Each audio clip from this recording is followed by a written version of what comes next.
Gênesis, revista ampliada. Então o Senhor Deus disse a Adão: Por quanto deste ouvidos a tua mulher, e comeste da árvore que eu te ordenara não comesses, maldita é a terra por tua causa. Com o suor do rosto comerás o teu pão, até que te tornes a terra, porque dela foste tomado, porque tu és pó, e ao pó tornarás. E vendo o Senhor Deus que Adão fazia-se de desentendido, disse: Espera que tem mais. Não só custará o pão o suor do teu rosto, como aumentará a circunferência de tua barriga, e a circunferência de tua barriga desagradará a Eva, e Eva te dará chuchu, e quiabo, e linhaça, e couve, e outras ervas que dão semente, e leguminosas que dão asco, e delas usarás como alimento em teus dias de tribulação. E disse também o Senhor: Porquanto comeste da árvore, porém em teu encalço insetos peçonhentos, e serão pernilongos nas cidades, e nas praias borrachudos serão. E ordenarei que te piquem bem na pelinha entre os dedos dos pés, e que zunam em teus ouvidos, e nas noites sem fim recordar-te-ás de teu Criador. Não satisfeito com os castigos, continuou o Senhor Deus: Que destas ventas por onde soprei a vida escorra muco, e que seja frio e pegajoso como as escamas da serpente, e caudaloso como as águas do Jordão, e que brote numa sessão de cinema ou no teatro municipal, e que tenhas à mão somente uma folha de Kleenex, e que com ela te enxugues e te assoes, até que se esfacele a última fibra de celulose, marcando teu rosto com inumeráveis pontinhos brancos, como marcarei a face pecadora de Caim. Vou ler um trecho de Meu Quixote, que escrevi sobre o meu pai. Em nossas longas décadas de convívio, nem sempre nos entendemos, e muitas vezes, francamente, nos desentendemos. Inalcançável, aquele ex-campeão de basquete que nunca fumou nem bebeu, que acordava cedo e tomava banho frio, que se casou com a primeira namorada e com ela viveu por mais de meio século. Jovem, ele era duro, era brusco, felizmente sem violência física. Não se inventou assim por certo, vinha de troncos ásperos a que faltavam os musgos do carinho. Mas o tempo lhe foi trazendo doçura e flexibilidade. Num percurso bem pouco encontradiço, meu pai envelheceu para a esquerda, se me faço entender, pois não falo aqui de política. Nos machos, sobretudo, a ferrugem da velhice costuma acentuar a intolerância e o conservadorismo, mas com papai foi diferente, ele ganhou veludos. Com minha própria cota de intolerância juvenil, eu não podia vê-lo assim, até um dia em que, por encomenda de uma revista, escrevi aquele texto, O Espalhador de Passarinhos, para em seguida me dar conta de algo inesperado. Embora não tivessem sido esquecidos, nossos contenciosos se haviam desarmado. Ainda bem que não cheguei a derramar sobre meu pai um picles verbal que por anos deixara acidular. Não houve o tribunal que o programara, nem aquele texto não premeditado operou algum milagre. Minha surpresa foi a de quem não percebera que também havia caminhado para a compreensão. E não deveria me espantar. Não é assim, escrevendo, que um escritor, mesmo sem o saber, pode encarar e resolver suas mais fundas questões. Me faz uma falta danada aquele camarada. Olá, eu sou o Ronaldo Bressani e convido você a entrar no Fluxo de Consciência, o programa do Estúdio Fluxo de Jornalismo e da revista literária Pessoa. Hoje a gente vai dedicar o Fluxo de Consciência 6 à crônica. Estamos aqui com dois dos maiores cronistas em atividade no Brasil, o mineiro Humberto Werneck e o paulista Antônio Prata.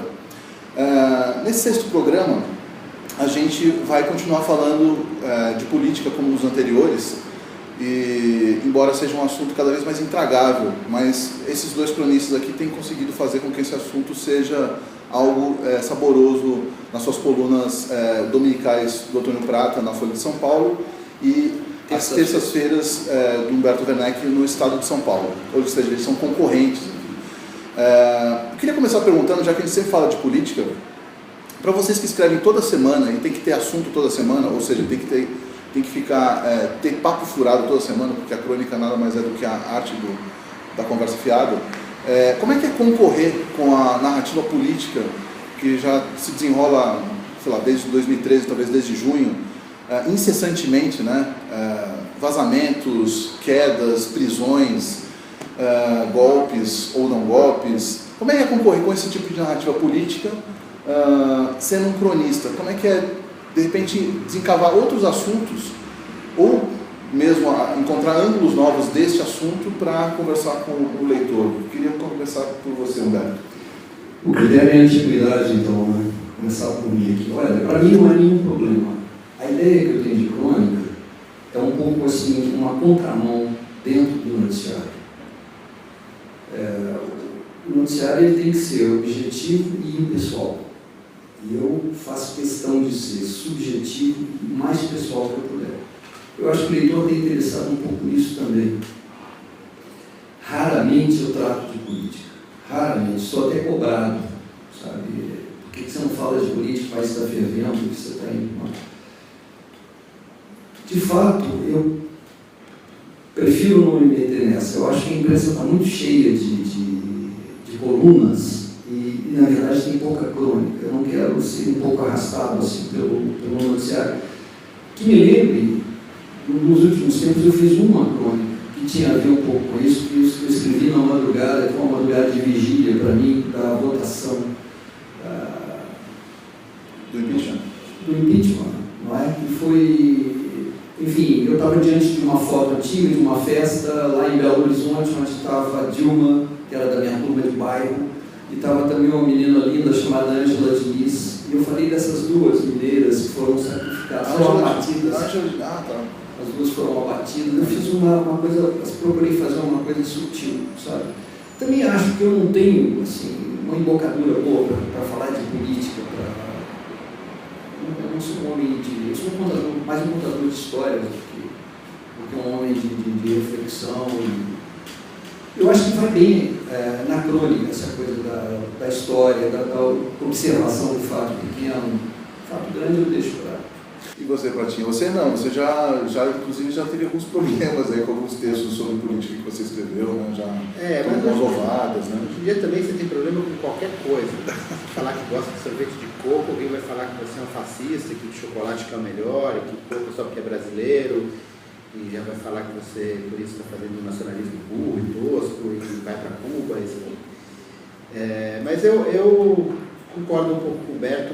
Sempre que eu escrevo um texto mais opinativo, assim, um texto sobre política, o famoso textão de Facebook ou uma coluna, né, que tem uma diferença da crônica e a coluna. Quando eu cometo uma coluna, eu me sinto um pouco como se eu tivesse fraquejado, sabe? Eu gosto quando eu consigo falar sobre política de uma outra maneira, fazer uma crônica sobre política. Por exemplo, eu escrevi nas eleições, eu escrevi no caderno de política, sei lá, 2 vezes por semana, 3 vezes por semana. E no último debate eu fiz uma crônica falando sobre o debate, e depois que eu mandei, eu me arrependi muito, porque depois que eu mandei, o jornal fechou, me veio a ideia da crônica que eu deveria ter feito, que era no intervalo do debate, a Dilma vai ao banheiro, e ela ouve um barulho na cabininha do lado, e o Aécio está na cabininha do lado, do banheiro. E eles começam a bater um papo através da parede fórmica, e ela fala, Aécio, sinceramente, você não queria ser candidato a presidente? Fala, eu não queria, é que eu sou neto, segredo, eu queria pegar onda, pegar a mulher, pegar o pelote, pegar o uísque, sei lá o quê. E ela fala, eu estava lá em Porto Alegre, o Lula que me trouxe, eu tinha uma lojinha de 99, eu não queria porra nenhuma. Eles falam, então vamos fugir, vamos sair daqui junto, vamos embora, deixa eles que se ferrem. Aí a Dilma e o Aécio fugiam. Tá? Isso seria uma crônica, uma maneira de falar de algo, tocar em algumas questões da realidade, assim, através da política. Mas eu acho que assim, aí eu conseguiria falar alguma coisa, porque geralmente eu não sou especialista, ao contrário do Humberto, eu nunca cobri política, assim, não sou um cara. Então, assim, quando eu faço uma coluna é quando eu acho que tem alguma coisa a dizer. O problema é que todo brasileiro vive indignado, né? Você está querendo escrever e falar sobre isso o tempo inteiro, mas muitas vezes você vai escrever um negócio que é só a indignação, né? Que é, meu Deus do céu, que absurdo, o policial matou mais uma vez uma criança, né?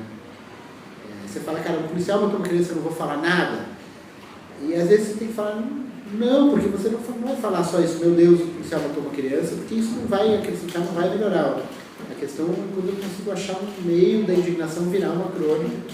E também acho uma outra coisa, que assim, né, a realidade é o seguinte, tem impeachment, tem petrolão, tem corrupção na merenda e tal, mas as pessoas continuam se casando, engravidando, tendo filhos, se separando, tendo raiva do chefe, tendo unha encravada. Esses assuntos continuam tão verdadeiros durante uma guerra do que durante tempos de paz. Então, quer dizer, esses assuntos também são assuntos eternos, né? Então, quando você está falando sobre unha encravada, você está falando sobre um assunto real e comum a todos. Eu, no caso, nunca tive unha encravada, mas enfim, um assunto pequeno desse tipo. Então, eu sou assim, pela grandeza do assunto pequeno.